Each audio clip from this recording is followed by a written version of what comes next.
कथेचे नाव मृत्यू पश्चात. आज मी या संसार, जीवन, मोह, माया यातून मुक्त झालो. आता त्या संवेदनाच मला होत नाहीत. का माहीत नाही. कशाला स्पर्श करू शकत नाही की कोणाशी बोलू शकत नाही. कुणाचा तिरस्कार, कुणाचा राग, लाड या गोष्टी मला जाणवत नाही. हां, पण मी त्या गोष्टीतून मात्र सुटलो नाही हे खरं. कारण मी ज्या संस्कृतीत जन्मलो त्यात कित्येक योनीतून प्रवास करत किड्या मुंग्यांच्या जन्मानंतर माणसाचा जन्म मिळतो असे म्हणतात. आता तुम्ही म्हणाल की मी असा का बोलतोय? साहजिकच आहे, प्रश्न पडणारच. अशा गोष्टी कोण करू शकतो? आधी मी तुम्हाला सांगतो मी कोण आहे. नावात सांगतो, कारण त्या भूतलावावर तरी नावं असतात. तसेच एक नाव, माझी ओळख, प्रियदर्शन पोद्दार. माफ करा, होते. आता तुम्ही म्हणाल की होते असे मी का बोलत आहे, भूतकाळ का वापरत आहे? अहो, तर मी मुळीच जिवंत नाही. हो, मी मेलोय. आता तुम्ही म्हणाल की मी कसं बोलतोय मरणापश्चात सुद्धा. अहो, हीच तर खरी गंमत आहे. मेलो म्हणजे आत्मा असेल असाच प्रश्न सगळ्यांना पडला असेल. अहो, पण आत्मा असते तरी कशी? मी तरी पाहिली नाही. त्यामुळे माझा आत्मा भटकतोय असं तरी काही म्हणू नका. कारण मी मला पाहू शकत नाही. कोणीच मला पाहू शकत नाही.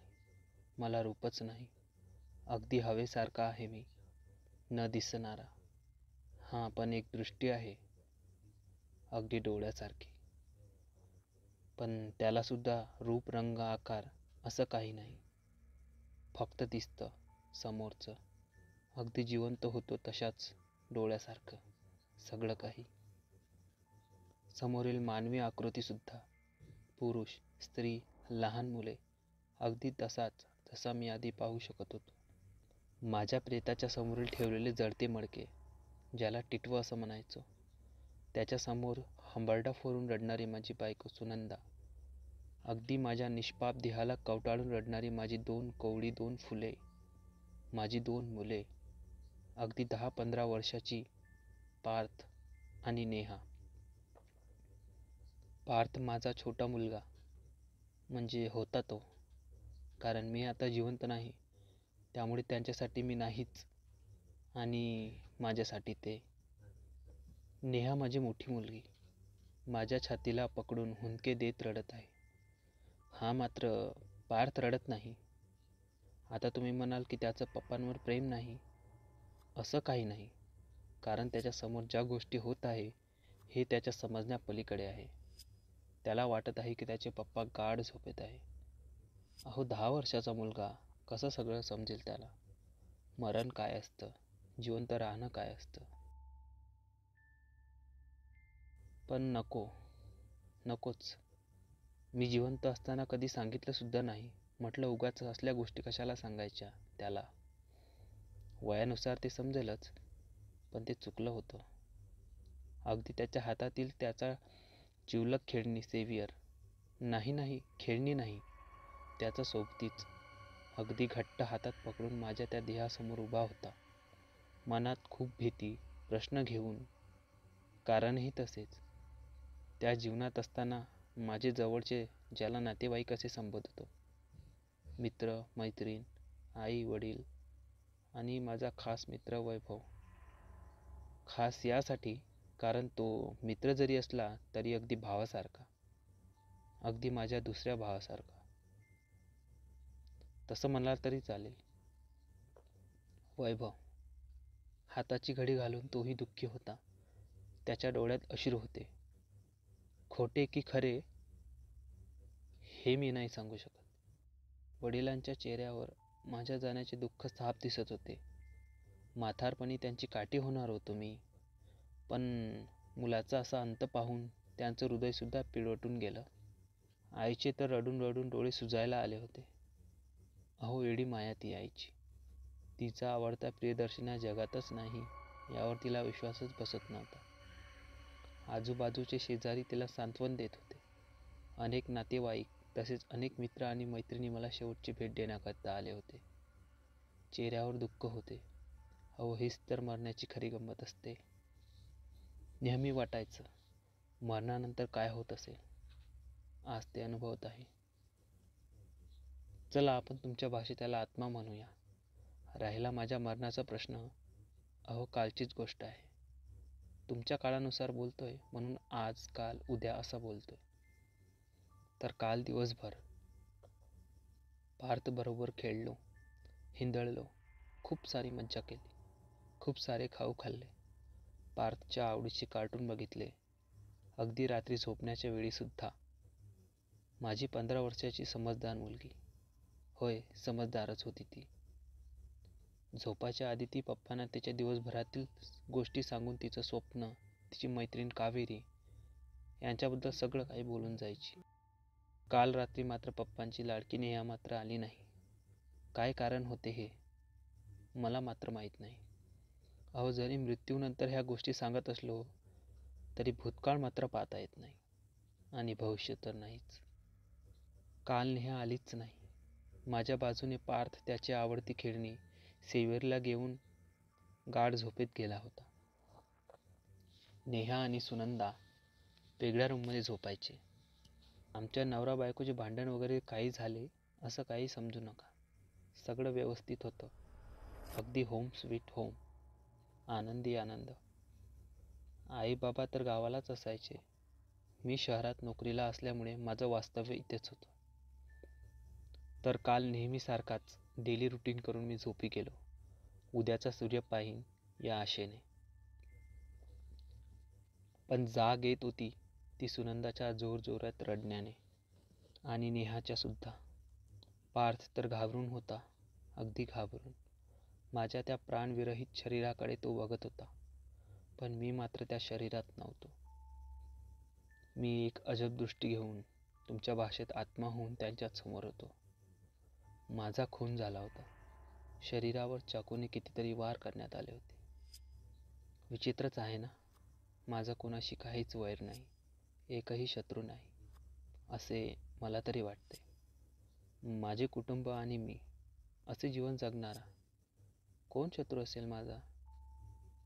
कोण मारले असेल मला? तेही इतके क्रूर होऊन? असं समजू नका की मी दयाळू होऊन सांगत आहे. असं काहीच नाही. मी सांगितल्याप्रमाणे मला रंग रूप शिवाय स्पर्शसुद्धा नाही, तर भावना मला नाहीच. मी माझा निष्पाण देह पाहून रडलो नाही किंवा हसलोसुद्धा नाही. अगदी भावनाशून्य होऊन पाहत होतो माझ्या त्या देहाला, अगदी शांत पाण्यासारखा, एकसारखा होऊन त्या विचित्र दृष्टीने. कसं एक क्षण सगळं बदलून टाकतो, तसंच माझ्या कुटुंबासोबत झालं होतं. त्यांचा पोशिंदा त्यांच्या जगात नव्हता, पण मी मात्र संपलो नव्हतो. माझं अस्तित्व अजूनही होतं, एका वेगळ्याच रूपात. मी त्यांना सांगण्याचा प्रयत्न केला की मी अजूनही आहे, संपलो नाही. पण माझा आवाज, माझा स्पर्श त्यांना होत नव्हता. मरणानंतर काय होतं हे उत्तर मला मिळालं होतं. आपले रडू आवाक्यात घेत सुनंदाने कोणाला तरी फोन लावला, बहुतेक ॲम्ब्युलन्सला किंवा पोलिसांना. थोड्याच वेळात तिथे खाकी पोशाखात काही लोक आले आणि त्या माझ्या निष्प्राण देहाला घेऊन गेले. अर्थातच ते पोलीस होते. पोलिसांनी सगळ्यांची भरघोस कसून तपासणी केली, पार्थची सुद्धा, ज्याला ह्या गोष्टी समजण्या पलीकडे होत्या. मी तिथेच उभं होतो, माझे शरीर तिथे नसून सुद्धा, कारण त्या शरीराशी माझा संबंध नव्हताच. अगदी तसं म्हणाल तर तुमच्या भाषेत आत्मा आणि शरीर. सगळ्यांच्या कृती मी टिपत होतो, सगळ्यांची हालचाली, सगळ्यांचे हावभाव पाहू शकत होतो. एकदाचा माझा देह माझ्या परिवाराला देण्यात आला. सगळ्यांनी त्या देहाला पाहतच एकच धाव केली, रडण्याची. हा प्रसंग आजचा. बाकी तर मी तुम्हाला सांगितलेच आहे. विधी आटपून तो देह तिरडीवर ठेवण्यात आला. चांगल्या 4 खांद्यावर तो देह पडला होता. मेल्यावर सुद्धा शरीर त्रास देते हो लोकांना, ते मला त्या दिवशी कळलं. कारण थोड्याच दूर चालत लोक त्यांचा खांदा बदलत होते. त्यांना दम भरून येत होता. वैभवच्या कळशीला पार्थ आणि त्याच्या हातातला सेव्हियर टॉय मधून मधून माझ्या त्या निष्प्राण देहाकडे पाहत होता. जणू त्याचे पप्पा काही वेळात उठून बसतील आणि माझ्याशी नेहमीप्रमाणे खेळतील. पण कधी उठणार असा प्रश्नसुद्धा त्याच्या मनात आला असेल, पण तो चूपच आहे. तो माझा निष्प्राण देह एका ठिकाणावर घेऊन आले. जिवंत असताना मी त्याला स्मशान म्हणायचो. आता तसं म्हणावेसे वाटत नाही. अहो, ते तर फक्त शरीर मिटवण्याचं एक दुकान, साधन आणि ठिकाण आहे. तिथे शरीराचा नाश होतो, अस्तित्वाचा नाही, आत्म्याचा नाही. एक अंतविधी आटपून माझा देह रचून ठेवलेल्या चंदनाच्या लाकडावर ठेवण्यात आला, अगदी झाकून. वैभव, विसरले नाही ना? माझा खास मित्र. त्याने पार्थच्या हाती एक जडके लाकूड देऊन माझ्या त्या पांढऱ्या कापडात गुंडाळलेल्या निष्प्राण देहाला अग्नी देण्यात आली. चट्ट चट्ट करत शरीर जळत होते. आगीचे धूर, त्याचा विस्तव अगदी तसाच. पप्पांचं शरीर जळत आहे, त्यांना त्रास होत असेल असं जोरजोराने ओरडत पार्थ वैभव काकाला सांगत होता. पण त्याचे रडणे कोणालाच समजत नव्हते. आता त्या जळणाऱ्या शरीराला एक वेगळे रूप मिळाले होते. काळ्या पांढऱ्या राखेचे. त्यात गडद लाल पिवळ्या आगीचे लोट उसळत होते. त्यातील निखारे ताजेतवाने होते. माझ्या त्या रूपाला शेवटचा एक प्रणाम करून आलेले माझे नातेवाईक, मित्र एक एक करून निघून जात होते. वैभव काका सोबत असलेला पार्थ अजूनही मुसमुसत होता. आता त्याच्या डोळ्यातून अश्रू वाहत होते. आपले पप्पा आता कधीच परत येणार नाही हे सत्य बहुतेक त्याला समजले असावे. मी अगदी त्याच्या सोबतच होतो. सगळ्यांच्या कृती टिपत त्यांच्याकडे पाहत होतो. सोफ्यावर बसलेली माझी पत्नी सुनंदा आणि तिच्याच मांडीवर चेहरा ठेवून शून्य नजरेने पाहत नेहा एकीकडे पाहत होती. पप्पांना कोणी मारले असे अनेक विचार तिच्या मनात गोंधळ घालत होते. आई बाबा सुद्धा अगदी दुःखी होऊन बसले होते. पार्थला दरवाजात पाहताच सुनंदाने परत हंबरडा फोडला. ती धावतच आली आणि पार्थला पिलगून रडू लागली. पतीच्या देहाला अग्नी देऊन पंचतत्वात विलीन करणाऱ्या पार्थला बघून सगळ्यांचे डोळे पाणावले होते. नेहा तिच्या आजीकडे जाऊन जोरजोराने रडत होती. नेहाच्या तोंडातून शब्दसुद्धा निघत नव्हते. मी सुद्धा जिवंत होतो तेव्हा लहानपणी आईजवळ रडायचो. अहो, ते प्रेम आईबद्दल. काही लागले तरी आईचे नाव घ्यायचो. नेहा बाबाला जितकी प्रिय तितकीच नेहाला बाबा. म्हणूनच तिच्या तोंडी माझे नाव येत होते. तसे कुठेही तिला भीती वाटली तरी माझेच नाव घ्यायची. खरंच मी सांगू शकलो असतं तर किती बरे झाले असते की मरणानंतर सुद्धा जग आहे. असो, ती कल्पनाच आहे माझ्यासाठी. मर्यादा आहे. आज 10 दिवस झाले असतील. माझ्या त्या कुटुंबावरचा थोडा तरी दुःखाचा लोढा कमी झाला होता. हो, पण सगळे हसत खेळत होते असं काही नाही. माझी आई आज सुद्धा जेवताना माझी आठवण काढत होती. ते तिच्या चेहऱ्यावरून स्पष्ट दिसत होते. सुनंदा सुद्धा तिच्या जॉबवर जायला निघत होती. तिची इच्छा नव्हती, पण तरी सुद्धा ती तसं करत होती. सुनंदाला बाबांचा चष्मा देताना मला माझी आठवण झाली. तेव्हा बाबांचा चष्मा मी देत असो. आज ते कार्य ती करत होती. बाबा काहीतरी विषय बदलावा म्हणून पुस्तक वाचत होते. नेहा तर कधीचीच शाळेत गेली होती, पण ते जायचे म्हणून आईच्या हट्टाखातीर कसं तरी सुरळीत आणण्याचा बेत चालू होता. पार्थ मात्र अजूनही त्याच्या खोलीत होता, घाबरलेला, खूप विचारात गुंतलेला. आज त्याचा सेव्हियर टॉय बेडच्या खाली पडला आहे याचं भान सुद्धा त्याला नव्हतं.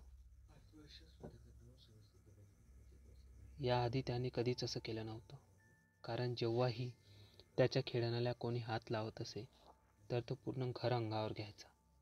त्याला मी सुद्धा अपवाद नव्हतो. पण या 10 दिवसात मात्र तो वेगळाच झाला होता. सगळ्यांशी बोलणे कमी, तसेच बेडवर बसून होता, एकाच दिशेने पाहत, मला शोधत. मी अगदी त्याच्या समोर होतो. पण तो मला पाहू शकत नव्हता. मी हळूच त्याला आवाज दिला, पार्थ. तो तरीही तसाच होता. मी आणखी जोरात त्याला आवाज दिला, पार्थ. त्याच्या त्या स्तब्ध झालेल्या डोळ्यांच्या पापण्यांची हालचाल झाली. बाबा. बहुतेक माझा आवाज त्याने ऐकला होता. पार्थ उठला. तो माझ्याकडेच येत होता. तो अगदी माझ्या जवळ आला आणि हळूच माझ्या त्या अदृश्य आत्म्यातून निघून गेला. समोर ठेवलेल्या माझ्या प्रतिमेकडे तो बघत बोलत होता. म्हणजे माझा आवाज त्याला गेलाच नव्हता. तो फक्त योगायोग होता माझ्या बोलण्याचा आणि त्याने ऐकण्याचा. बाबा, तुम्ही परत या ना. मला तुम्हाला काही सांगायचे आहे. तोच आजी आली, म्हणजेच माझी आई. तिने चेहऱ्यावरून हात फिरवला. बिना बापाची पोरं आहेत. कसं होणार दर्शन? खूपच घाई केलीस बाळा तू जाण्याची. तिच्या डोळ्यात पाणी आले. बाळा रडू नकोस. पप्पा येतीलच. ते ना खूप दूरच्या प्रवासावर गेले आहे. बहुतेक ही खोटी सांत्वना पार्थला पटली नसावी. आजी, माझ्या पप्पांना मी आग लावली. त्यांना खूप त्रास झाला असेल ना गं. ते रागावले असतील ना माझ्यावर. म्हणून ते परत येत नाही आहे ना. मी सॉरी म्हणणार त्यांना आणि सेवियरसोबत सुद्धा खेळणार नाही. त्यांना बोलाव ना आणि मी रोज शाळेत जाणार आता. त्या इवल्याशा जीवाकडे पाहत मला जिवंत असताना खूप रडू आले असते. पण मी आता फक्त त्याच्याकडे पाहत होतो. जर सांगू शकलो असतो तर नक्कीच सांगितले असते. हो रे बाळा, मी इथेच आहे तुझ्यासमोर. बरं येते सुनंदा. काळजी घे बघू पोरांची. बिना बापाची पोरं आहेत. आई म्हणत होती. आज ती बऱ्याच दिवसांनी घरी गावाला जाणार होती. सोबतच बाबासुद्धा. एकदा तिने नेहा आणि पार्थच्या चेहऱ्यावर हात फिरवला व त्यांचा एकदाचा निरोप घेतला. डायनिंग टेबलवर सगळेजण जेवायला बसले होते. आई बाबांना जेवायला दे ना. त्यांना सुद्धा खूप भूक लागली असेल, पार्थ तिला म्हणत होता. झाले तुझे परत चालू. सांगितलं ना एकदा की बाबा आता परत येणार नाही म्हणून. गपगुमानं जेवून घे. आज मी पहिल्यांदाच हे सुनंदाचं रूप बघत होतो. त्या अंधारल्या दरवाजामागून मी हे सर्व बघत होतो. माझ्या त्या दृष्टीने मी लपलो नव्हतो, पण अंधारात बरं वाटायचं, बस एवढंच. दोघांचा एक एक पापा घेत पार्थचा सेव्हियर त्याचा आवडता खेळणा त्याच्याबरोबर दिला. पण आज चित्र वेगळं होतं. सुनंदा हळूच रडत होती. आपली अश्रू पुसत होती. आई, तू का रडत आहेस? बाबांची आठवण येत आहे तुला? नेहा म्हणत होती. हो रे बाळा, झोप तू. अंग थोपटत सुनंदा बोलत होती. पण का जाणे ते अश्रू माझ्यासाठी नव्हतेच. पार्थ आणि नेहा एकदाची झोपी गेले. दाराची बेल वाजली. मी अजूनही त्या तिघांकडे बघत होतो. त्यांची हालचाल टिपत होतो. सुनंदाने घड्याळात टाईम बघितला. रात्रीचे 12 वाजले होते. दरवाजा उघडताच एक व्यक्ती आतमध्ये आला. ओळखीचा व्यक्ती. वैभव होता तो, माझा खास मित्र. हातात एक मोठी सुटकेस. वैभव इतक्या रात्री का आला असेल? काय काम असेल त्याचे? तो आला आणि तिला म्हणाला, काम झालंय? ती रडत होती, म्हणजेच सुनंदा. प्लीज वैभव, आपण त्यांचा सांभाळ करूया. अगं माझी सुनंदा, मुलं काय घेऊन बसलीस? नव्याने सुरुवात करू. जसं तुझ्या नवऱ्याला वाटेतून हटवलं तसं मुलंसुद्धा जातील देवाघरी. कसं तू जेवणात गुंगीचं औषध घालून ठेवलं होतं, बस आजही तसंच होईल. आता मी सगळं समजून गेलो होतो. मला मारण्यात या दोघांचा हात होता, वैभव आणि सुनंदाचा. माझा खास मित्र मला असा फसवेल असे तेव्हा वाटले नव्हते. त्याहीपेक्षा मला दुःख झाले ते माझ्या पत्नीने माझ्यासोबत केलेल्या कृत्यामुळे. आज ती माझ्या मुलांना मारणार होती. काय करणार वैभव? पार्थ आणि नेहासोबत. मी त्यांच्याकडेच बघत होतो. त्याने सोबत आणलेली एक मोठी सुटकेस उघडली. त्यातून लांबसर चकाकणारा धारदार चाकू काढला. मी हे पाहू शकणार नाही, तूच कर हे. सुनंदा रडत रडतच त्या खोलीच्या बाहेर गेली. माझी 2 मुले पार्थ आणि नेहा झोपेतच होते. त्या गुंगीच्या औषधामुळे काहीच वेळात ते कायमचे झोपणार होते. वैभव हळूच तो चकाकणारा चाकू घेऊन पार्थ जवळ गेला आणि त्याचा गळा कापला. रक्तांच्या चिरकांड्या उडाल्या. पार्थ तडफडत गतप्राण झाला. तोच चाकू त्याने नेहाच्या गळ्याला लावून तिची प्राणज्योत मालवली. आता समोर 2 मृतदेह पडले होते. मी अगदी त्यांच्या समोर उभा होतो. खरंच हे मोकळं केलं असतं वैभवला आणि सुनंदाला. माझ्या त्या 2 मुलांना मारण्याची आणि मला मारण्याची त्यांना गरज भासली नसती. बस त्यांनी सांगितलं असतं तेच खूप झालं असतं. त्यांचं हे प्रेम मी स्वीकार केलं असतं. आता मला त्या मृतदेहातून 2 आकृत्या वर येताना दिसत होत्या. अगदी तशाच, जेव्हा आपण डोळे बंद केल्यावर दिसतात तशाच, रूप बदलत. तुमच्या भाषेत आत्मा म्हणूयात. मी त्यांना पाहू शकत होतो. आणि ते सुद्धा. ते अदृश्य आकार पार्थचे आणि नेहाचे होते. वैभव त्या सुटकेसमध्ये कशाचे तरी तुकडे भरीत होता. रक्तरंजित मांसाचे तुकडे. आम्ही तिघेही त्याला पाहू शकत होतो. पार्थ, नेहा आणि मी. समाप्त. अशाच मराठी भयकथा ऐकण्यासाठी या चॅनलला सबस्क्राईब करा.